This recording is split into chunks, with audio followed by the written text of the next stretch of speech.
All right, we are live again here with Data Mastery, Marketing for Modern Growth. I appreciate everybody who is joining us and listening in. Alvin and I have some really exciting stuff to talk about. My name is Jason. I'm one of the partners here at Data Accelerator. Alvin is the other one, our Chief Technology Officer. And I've had this question come up on a few of our data strategy and data discovery calls, where simply put, it's why is your pixel better or different, or why should I utilize your guys' pixel versus just simply using Facebook's dedicated ad platform pixel, or Google or TikTok or wherever you're running ads. And I mean, Alvin, I'll let you jump in here, but really the answer breaks down to, do you want to see the data that you're retargeting, that you're creating lookalike audiences off of? Do you want that white box, open, fully transparent data set, or do you want a black box, fully closed off, very limited access to your data, where you're literally tied to that one single platform? So Facebook's pixel allows you to retarget via just Facebook, Google with Google, TikTok with TikTok. But with our pixel, it's completely agnostic to the ad platform. So we don't care where that click came from. We can take that Facebook and retarget them back on Facebook, but also retarget them on any other ad platform that you're utilizing, including email retargeting. And then if a few of our recent clients we've talked to are B2B targeting, where they could even pick up the phone and call these individuals at their place of business, within 24 to 48 hours off of bouncing off their site. And literally none of that you could do with the ad platform pixels. You want to touch on this a little more, Alvin? Yeah, I mean, being a media buyer, if you understand just the basic concept of, it takes about 21 to 27 touch points in order for someone to take action, whether it's a click, whether it's to, fill out a form or make a phone call or even make a purchase on your site. So the pixel, it allows us to grab visitors that are bouncing off a client's website. So typically, out of 100 people, 97 to 98 people will bounce and leave off your website. They'll probably skim around, maybe just bounce off 1 to 2 pages on your site looking for something, and then they'll leave. And then, it depends whether you're going to have a good retargeting campaign to follow them all over the internet. But our pixel allows us to identify these anonymous traffic, these visitors, and we're able to enrich that data to make it more like a white box testing, where we could kind of clearly see, all right, does this visitor match your ideal customer profile of people that purchased or submitted a lead or form in the past? And this is data that's really valuable, and we want to show this to a lot of businesses and clients that we're working with. Yeah. Now, when you say enriched data, I mean, if somebody wants a little bit more info on that, I think it was the last episode or two where we had the data dictionary and we talked we went a little deeper on the enriched data. But now we're talking, so like, for example, Facebook's going to capture however many 30 to 50% of your site visitors. They're going to put it in an audience that you cannot control. I mean, you don't know if 10% of that audience is bots. You don't know if they're your ideal client. You don't know anything about them, where with our pixel, you can actually visibly see the clients, but then we also have the ability to enrich those clients. So for example, if you have, I'm just going to use a roofing client, for example, if you have 10,000 people hitting your website, you don't want to retarget all 50 to 60% of the identities we capture. What if you could only retarget individuals that were verified homeowners that make over $50,000 a year and or have good credit if your roofing company offers financing, for example? Wouldn't that make a big difference in who you follow up with? If instead of following up with everybody on your site, basically instead of spending money following up with everybody, let's spend more money per person on the clients that are actually qualifying. So back to Alvin's point, instead of trying to retarget everybody and hurry up and get to these 21 touches, what if we could expedite that process, but only to the qualified people? Go spend more money on those qualified people so you can expedite the process to get to those 17 to 21 touches that you need, provide more value to a high value client. And like how Alex Hormozi says, go scale and advertise to the top 20% of your clients. Stop trying to market to everybody, but advertise to that top 20% of your clientele, the ones that are highly qualified, that can pay you over and over again. and make your ad spend and your marketing dollars substantially more efficient. Yeah, like we always tell people this, where you're spending, thousands of dollars per month on paid traffic, and we just ask people like, well, how do you know if you're getting good traffic or bad traffic, right? And our pixel allows us to see the good and the bad. And then all we got to do is like, all right, let's just cherry pick your ideal customer profile of people with good credit. They're homeowners, they're married, maybe with children, because there's like stuff you can't do on Facebook and Google. Well, now that we're able to see the data in plain text, it's like, what do you want to do? And we have a bunch of different strategies we can do with this data too.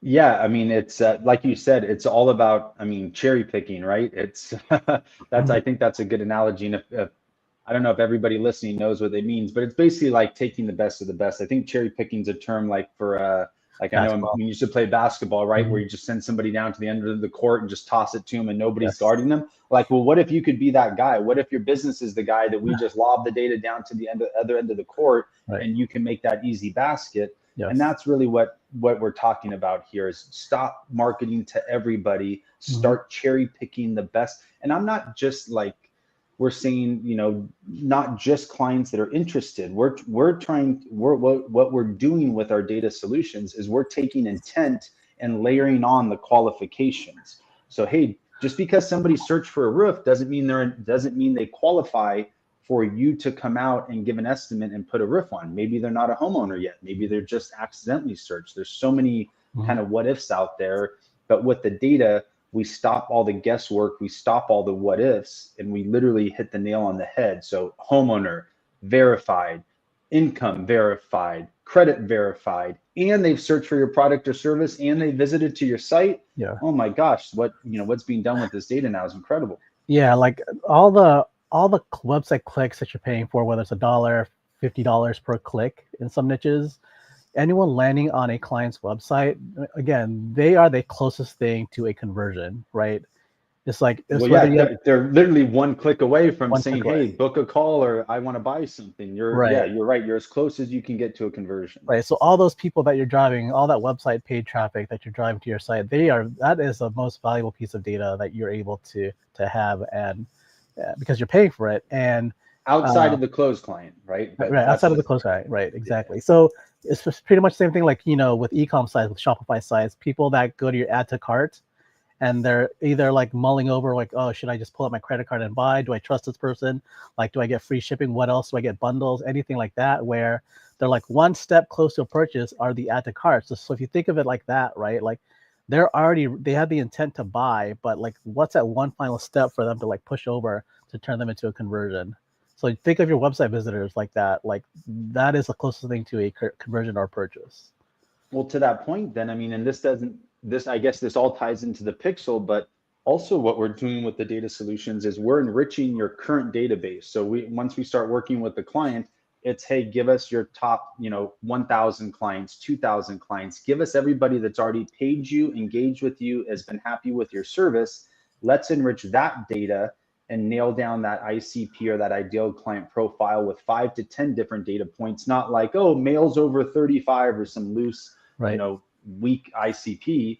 And now with our pixel data, we can enrich the data. And now imagine being able to match your ICP or the enriched data off the pixel, off your bounce visitors, to see if it matches your ICP.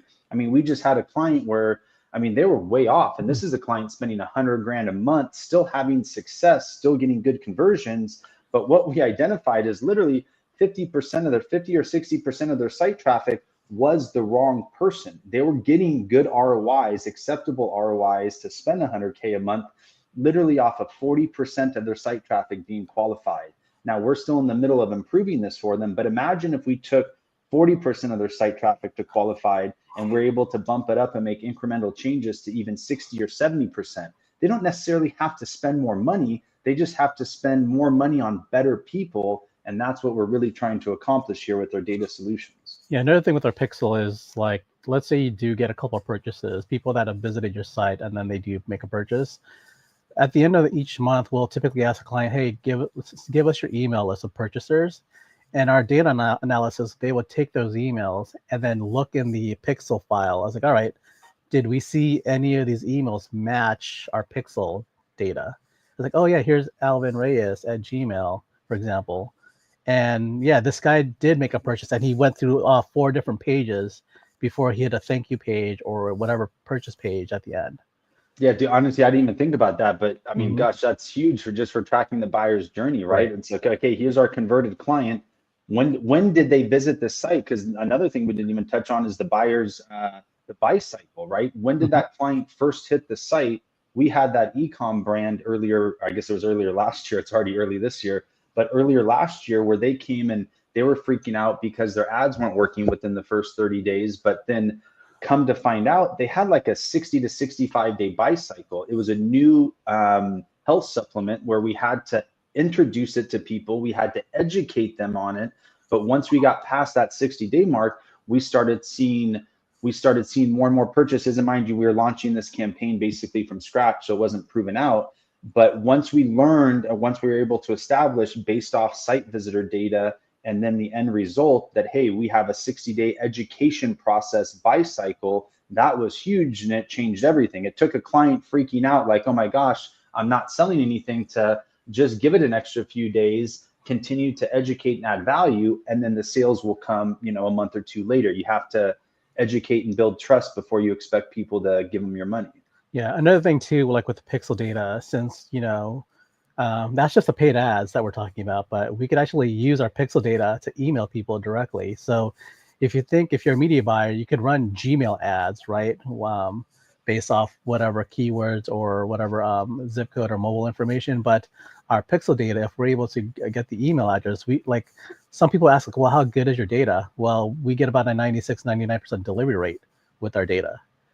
And that just proves like the quality of the data. Like, all right, if you got them to land on your page and we're able to send them an email within 24 hours with an offer, or even just like a simple nurture sequence, just give extra touch points to, testimonials, some demonstrations and everything else in between, just to help build that trust. Because once they start seeing your emails, and then like, what if they convert off of Google or Facebook ad later on, but you've been nurturing them through the email offline.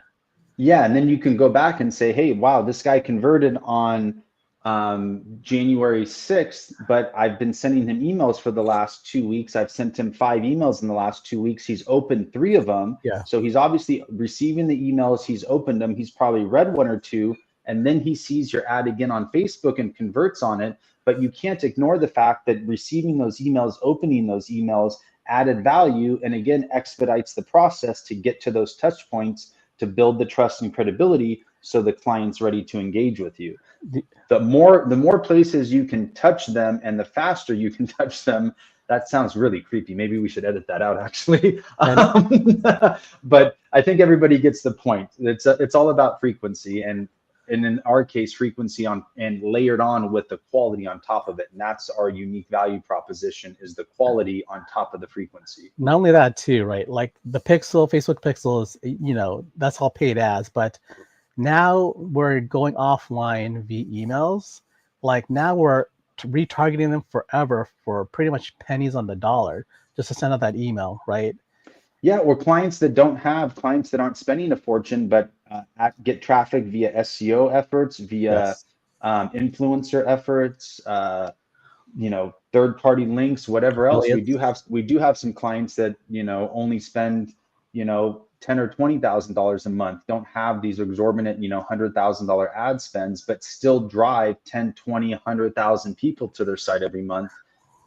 Where all of that data and the ability to retarget offline is huge. And then the other last thing is, when our pixel, we could actually move this into a programmatic ad platform where you could actually retarget off TV ads like Roku or Sling.